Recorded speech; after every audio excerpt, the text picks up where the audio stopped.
अस्सलामु अलैकुम वरहमतुल्लाहि वबरकातुहू।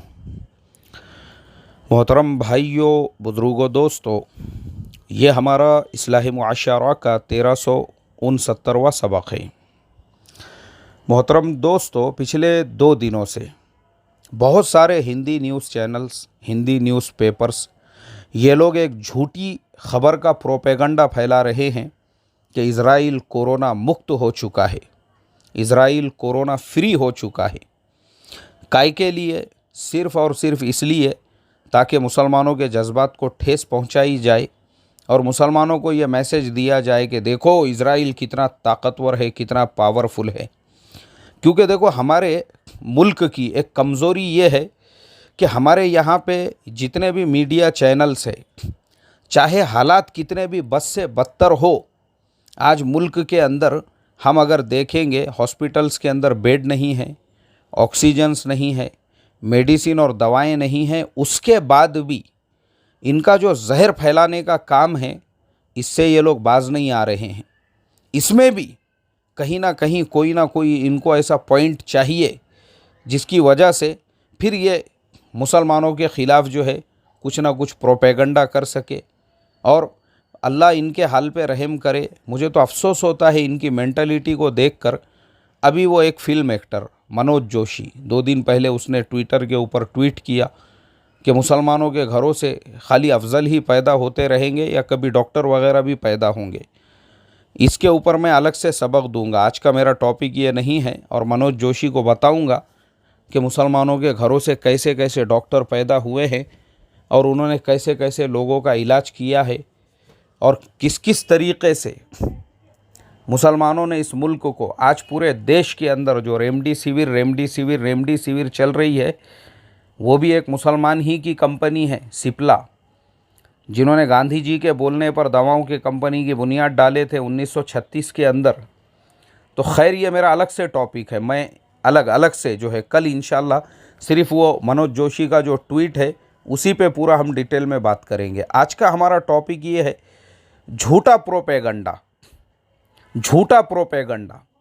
इसीलिए मैं हमेशा एक बात बोलता हूँ, हमेशा जो लोग मेरे असबाक सुनते हैं, अल्हम्दुलिल्लाह, जो पाबंदी से मुझे फॉलो करते हैं, अब उनकी भी मेंटालिटी ऐसी बन चुकी है कि इस तरह की ख़बरों को बग़ैर रिसर्च और तहक़ीक़ के बिल्कुल भी एक्सेप्ट नहीं किया जाए। तो मैं इस पे अल्लाह का शुक्र अदा करता हूँ। इसीलिए मेरी एक आदत है, मैं कभी भी मेरे चैनल पे लोगों को सब्सक्राइब कीजिए, शेयर कीजिए, लाइक कीजिए, इस तरह के अनाउंसमेंट नहीं करता हूँ। मुझे मालूम है जो बातें ऑथेंटिक मैं लोगों तक पहुँचा रहा हूँ पूरी तहक़ीक़ और रिसर्च के बाद, वो उनके फ़ायदे की है। जो मुझे फॉलो करेंगे, मेरे चैनल से जुड़ेंगे, हमारे असबाक पाबंदी से सुनेंगे, हमारा फ़ायदा नहीं है, उन लोगों का फ़ायदा है। और अल्हम्दुलिल्लाह लोगों को हो भी रहा है इस तरीक़े का फ़ायदा। जो कभी गरीब हुआ करते थे, आज उनके अपने बिज़नेस सेट हो चुके हैं। जो कभी कर्ज़ों में रहा करते थे, आज करोड़ोंपति बन चुके हैं, सिर्फ़ और सिर्फ हमारे असबाक पाबंदी से सुनने की वजह से। अल्लाह ने उनके दीन दुनिया दोनों की तरतीबों को सेट कर दिया। क्योंकि हमारे जो असबाक होते हैं, हम कुरान हदीस की रोशनी में पूरे ऑथेंटिक तरीक़े से उसको सही से रिसर्च करके आप लोगों तक पहुंचाते हैं। इसलिए हम लोगों से ये नहीं कहते हमको सब्सक्राइब करो या हमको लाइक करो या हमको शेयर करो। जो सब्सक्राइब करेगा, जो लाइक करेगा, जो शेयर करेगा, उसकी ज़िंदगी में परिवर्तन आएगा, फ़ायदा उसको होगा, उसकी लाइफ में चेंज आएगा, उसकी ज़िंदगी बदलेंगी। तो जो लोग अल्हम्दुलिल्लाह हमारे फॉलोवर्स है, अब उनकी भी मेंटलिटी और थिंकिंग ऐसी बन चुकी है कि इस तरह के जो प्रोपेगंडेज होते हैं, गलत ख़बरें होती है, लोगों के अंदर झूठ फैलाया जाता है, बिल्कुल भी उसके ऊपर यकीन नहीं करना है।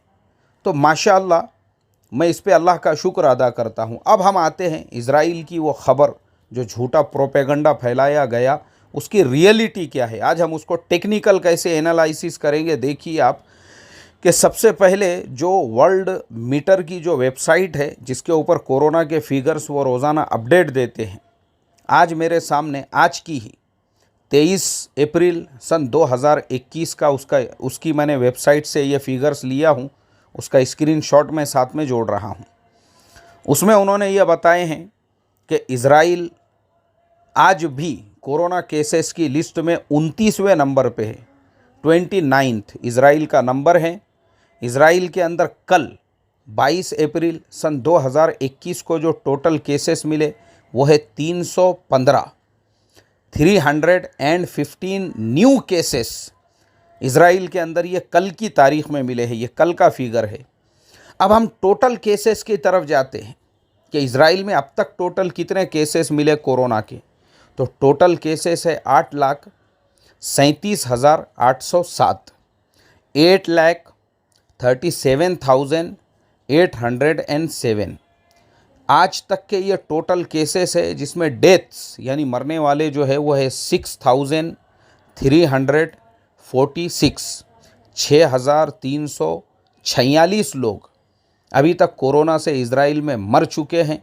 इज़राइल की टोटल जो आबादी है, पॉपुलेशन है, वह है 93 लैक्स ऑलमोस्ट, यानी तकरीबन 93 लाख इज़राइल की आबादी है।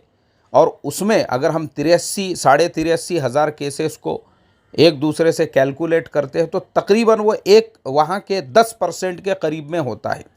यानी तकरीबन इज़राइल के 10% पॉपुलेशन को कोरोना की बीमारी हो चुकी है, हो रही है।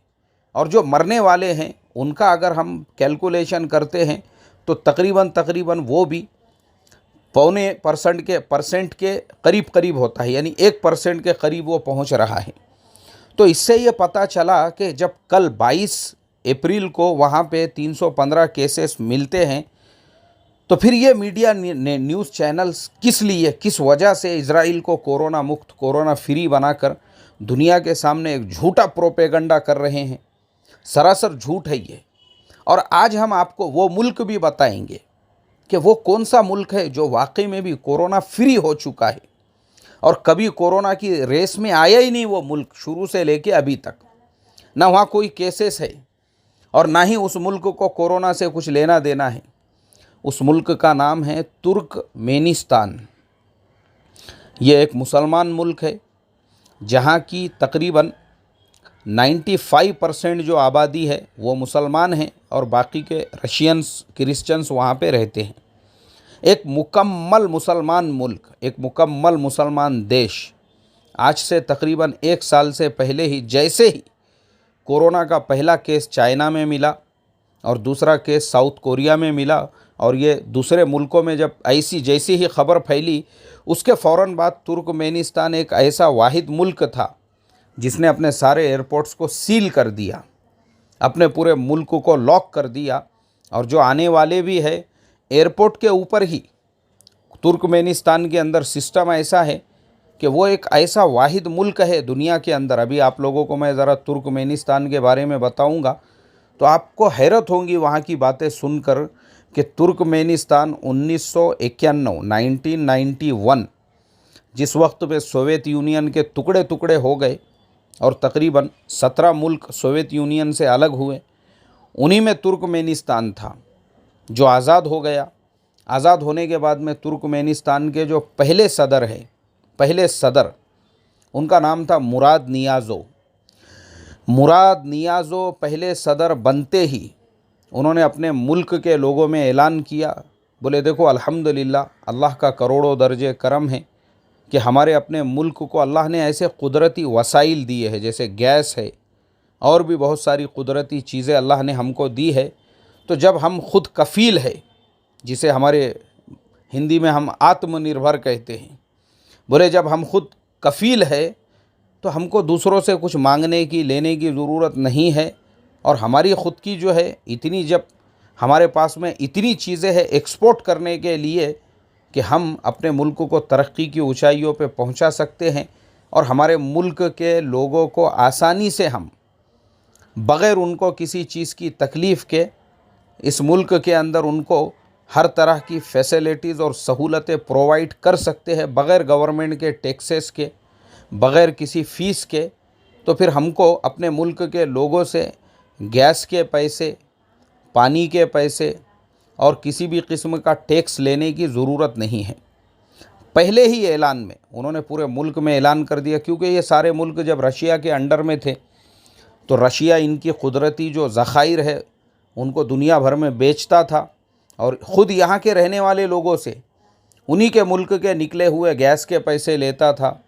अलग अलग तरह के वहाँ पे टैक्सेस थे, जिसकी वजह से मुल्क की गरीबी दूर नहीं हो रही थी। मुराद नियाज़ों ने मुल्क का पहला सदर बनते ही सबसे पहला काम ये किया कि मुल्क के रहने वालों के लिए हर चीज़ फ्री रहेगी, ज़रूरत नहीं है। अल्लाह ने जब हमको कुदरती गैसेस, आप सोचो वहाँ पे कुदरती गैसेस, यानी हर जगह पूरे तुर्कमेनिस्तान में कुदरती गैसेस के इतने ज़खायर है, पूरे के पूरे ऐसे ख़जाने हैं वहाँ पे। किसी और काम के लिए भी अगर कोई चीज़ वहाँ पे खोदी जाए तो वहाँ से भी गैसेस निकलना शुरू हो जाते हैं। तो उन्होंने अपने मुल्क के रहने वालों के लिए पानी फ्री, गैस फ्री, और उसके अलावा इलेक्ट्रिसिटी वो फ्री, और उसके अलावा पूरे मुल्क के रहने वालों को हर महीने पाबंदी और एहतमाम से गवर्नमेंट की तरफ से जो बेसिक चीज़ें हैं राशन की, गेहूं है, आटा है, चावल है, चाय पत्ती है, शक्कर है, खाने का तेल है, ऐसी जो बेसिक ज़रूरत की चीज़ें हैं उसका किट हर महीने पाबंदी एहतमाम से हर घर में पहुंचा दिया जाता है। और किसी चीज़ का जो है मुल्क के रहने वालों से कोई टैक्स नहीं है पूरे मुल्क में। जब ऐसा माहौल बना तो इसका सबसे बड़ा फ़ायदा क्या हुआ कि वो कबाइली लोग बेचारे, वहाँ के गरीब लोग जो खैमे डाल के रहा करते थे, जब अल्लाह के फजल व करम से मुल्क में किसी चीज़ का जब उनसे टैक्स ही नहीं लिया जाने लगा, मुल्क में खुशहाली आने लगी। वो जो अल्लाह के नबी सल्लल्लाहु अलैहि वसल्लम ने हज़रत अदी इब्ने हातिम से फ़रमाया था कि अदी सुन ले, ईमान आएगा तो इतना अमन आएगा कि हर आदमी ज़कात का देने वाला रहेगा, ज़कात का लेने वाला कोई नहीं रहेगा। ये हालात आज के तुर्कमेनिस्तान में आप अपनी आँखों से देख सकते हैं। मुल्क की 100% गरीबी ख़त्म हो गई।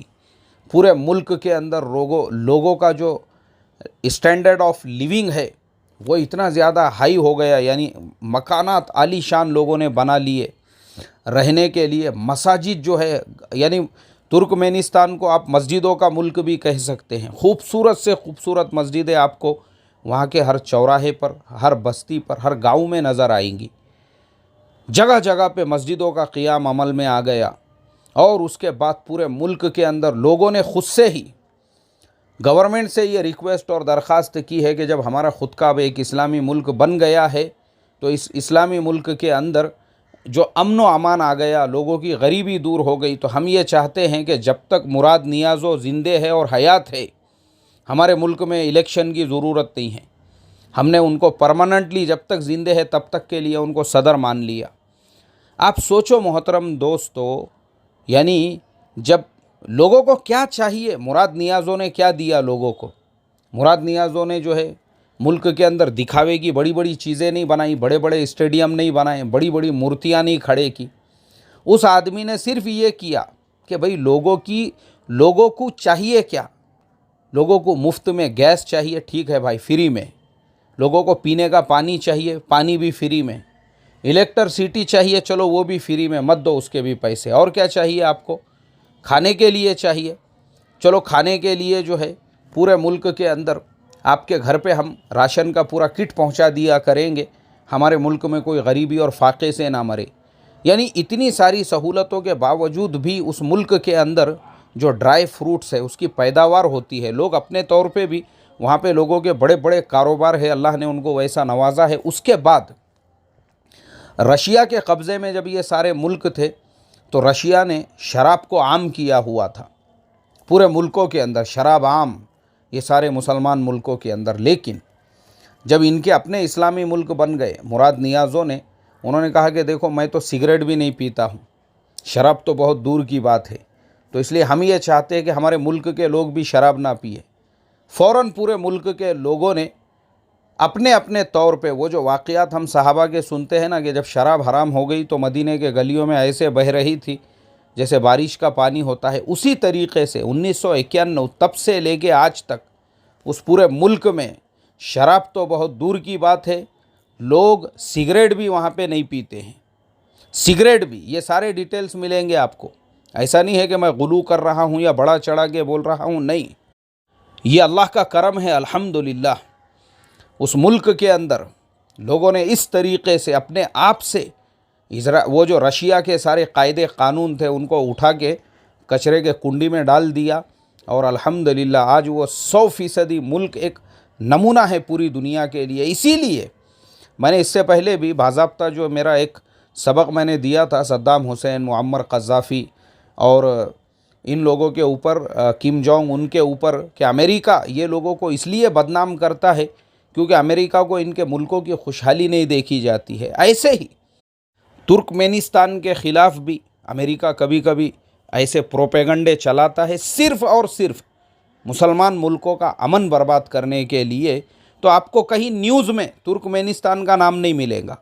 और मैं आपको ये भी बता देता हूँ, जाइए आप वो वर्ल्ड मैटर की वेबसाइट पे और वहाँ पे तुर्कमेनिस्तान का नाम आप तलाश करके मुझे बता दीजिए, जबकि इज़राइल का नाम 29वें नंबर पे है और 8.5 लाख के करीब वहाँ पे पेशेंट हो चुके हैं।